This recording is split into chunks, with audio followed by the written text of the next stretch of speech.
Dr. Toni Coaches. I am your life advisor for the high achieving. These are the busy driven professionals that want to make an impact in this world, but don't want to have to sacrifice your success, your productivity, or the people and things that matter most to you. Why would you want to sacrifice that anyway, right? So you get to have it all. Yes, you do. But how that works out really depends on you. There's no cookie cutter here, okay? There's not a cookie cutter answer for you. And so if you want to dive deeper on that, please let me know. That's what I do. That's what I specialize in. And that's what I would want to support you with. Of course, you can enjoy your life more at work and at home. But today I want to dive into why personal and professional development cannot be so separated all the time and what difference that makes for you in your life. This is part of a 4-part series about ROI, return on investment, for when wellness matters in all aspects of your life. You get a return on investment when you choose to invest in your wellness. Regardless of who you are, this is true, okay? So let's go ahead, dive in, let's get to talking. And if you want to connect with me, you can use the comments below or click on any of the links provided, and we can go ahead and we can do that too, okay? So personal development, professional development, we're all familiar, right, with those terms. We hear them all the time.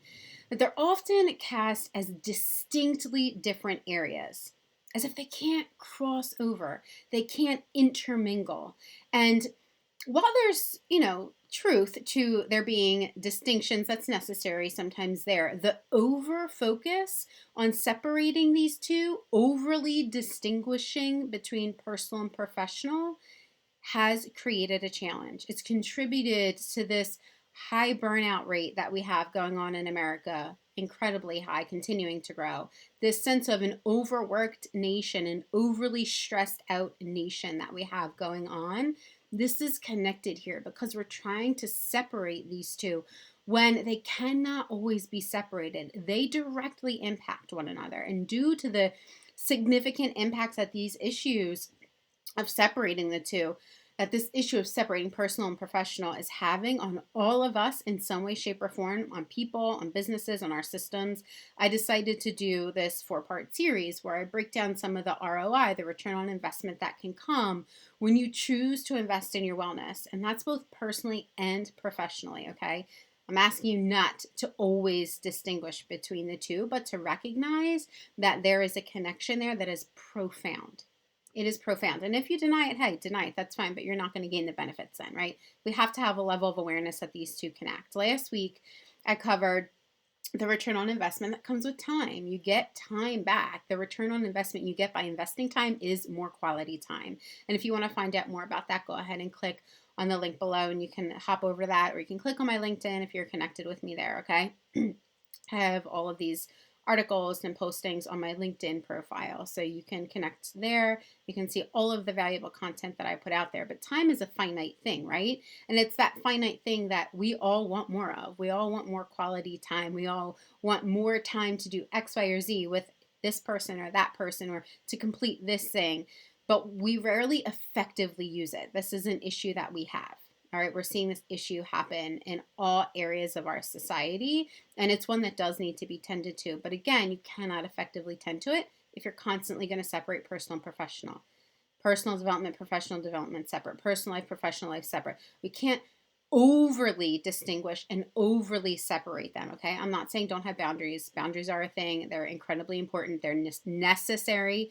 That's a different conversation, okay? I remember discussing a bit about this during a balance and wellness presentation that I gave for a busy business earlier this year. And I talked about compartmentalizing. I talked about how there's healthy compartmentalizing and then there's unhealthy compartmentalizing. Okay, there's different ways to compartmentalize.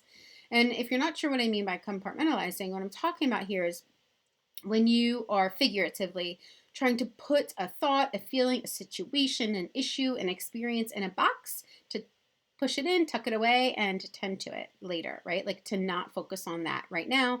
You have other things that you need to focus on, and so you don't want to get too distracted by this thing, so you tuck it away in a box, push it away, so you can focus on what it is that's in front of you, okay? And so we all do that to some extent. As a partner, for example, if you have a major blowout with your spouse before a big presentation or a proposal or something like that, In order to focus on that proposal or that presentation, you have to put those emotional overflow, those feelings, the frustration, the stress of that blowout that you had with your spouse. You have to kind of put it in a box and you got to kind of tuck it away so that you can really focus on that presentation, on that proposal, right?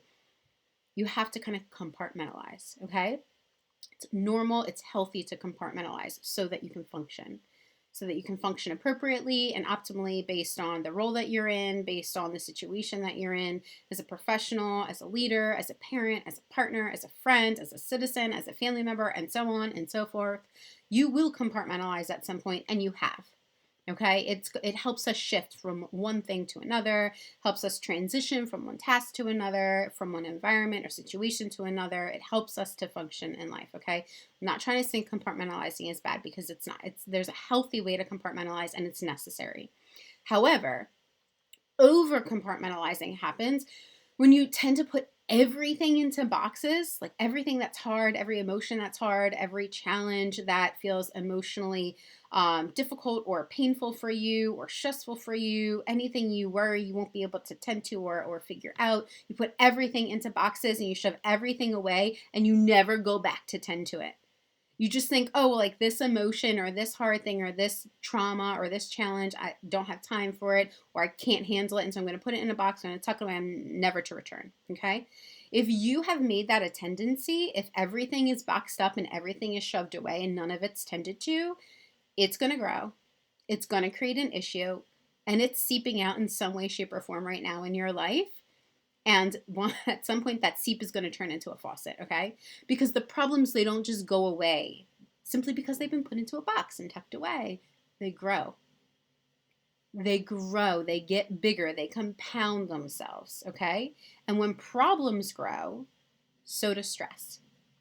And if all of that's tucked away in boxes, you may not really know why you're so stressed out all of the time or as frequently as you are, but you're feeling it in some capacity. Maybe you're working really hard not to feel it, and yet it's seeping out in some way, shape, or form here or there, right? But it's growing, and you are going to feel it in some way, okay? Because when problems grow, whether you're giving them your focus or not, if they're growing and they're not being tended to and they're not being processed and it's going to keep piling up, this problem's going to be put in a box and this emotion is going to be put in a box and everything's put into boxes.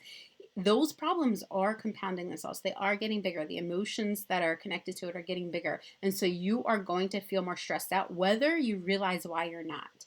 And when stress grows, relationships get infected, relationships get impacted, relationships get harder. Can you relate to that?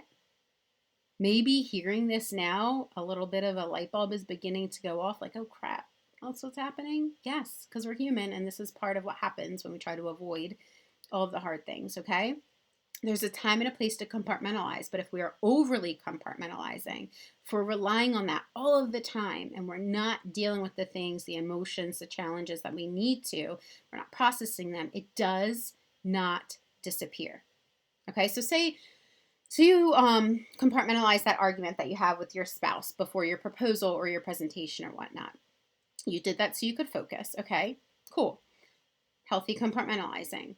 But then what if you never circle back around to that unresolved issue with your spouse? And maybe like some really tough words were thrown around, some really hurtful things were said, and you never circle back around to that issue. It's never resolved. It's just left unresolved. And those pain points were left untended to, unforgiven. What happens when that's the case? Does the issue just disappear? Do the feelings just disappear? Or do they tend to sneak back up again or grow in some way or show themselves in some other way? Peek up in some other situation, sneak back up in the next problem? Or do the problems tend to happen more and more? Or maybe you feel more disconnected from one another, or more agitated, or more resentful, or maybe you feel like you need to fix things even more. Do you and your spouse's irritation, does it just go away? Or does someone wind up holding on to that frustration, maybe acting passive aggressively or receiving passive aggression? It does not just go away and fade away, never to be seen another day. When emotions are just boxed up and they rarely get addressed, they will not just disappear forever. And this happens at home and at work. If you were to apply a similar situation to an issue with a colleague or someone else that you work with or someone that you're overseeing as a leader, if that's never tended to, the issue that you have between the two of you, if it is never tended to, it will grow,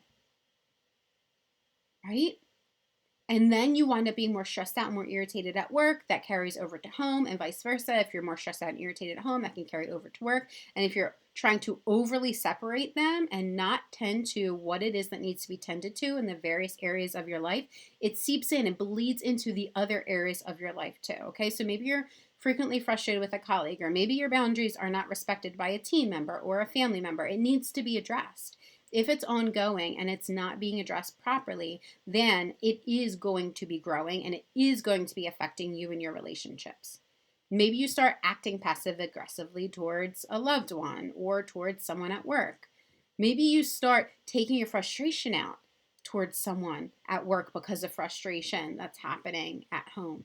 Maybe you start questioning yourself constantly and feel like you're walking on eggshells in your own mind. Maybe you feel like now you can't trust anyone, can't rely on anyone. And so you consistently have to shoulder the burden alone, feeling exhausted, isolated, even though there's a bunch of people around you. Maybe you feel like freaking out on someone, or maybe you actually do freak out on someone. Maybe while you're on the phone with customer service, it comes out, even though it has nothing to do with that customer service rep. Maybe you feel numb and disconnected. And so your relationships aren't really as fulfilling as you want them to be. All of these happen, and this all infects our relationships beyond what most busy, driven, ambitious professionals, leaders care to admit, right? Most of us don't care to admit that it's affecting us in this way, but the outcome, it means it's going to make things even harder. It's going to make it harder to enjoy our relationships, harder to trust ourselves, harder to trust others, harder to focus. And all of this is going to add to the stress we're already experiencing, right? And then other things are going to happen in life, and then that's going to feel stressful, and then that's going to build up, right? And research shows us that as stress grows, it directly impacts our ability to perform as well as we could. It directly impacts creativity and productivity and so much more. So choosing to invest in an enhancement of your wellness includes learning how to effectively compartmentalize and therefore manage the stress and the emotions in a healthier manner. And this, it's personal and professional. This is a personal and professional development piece.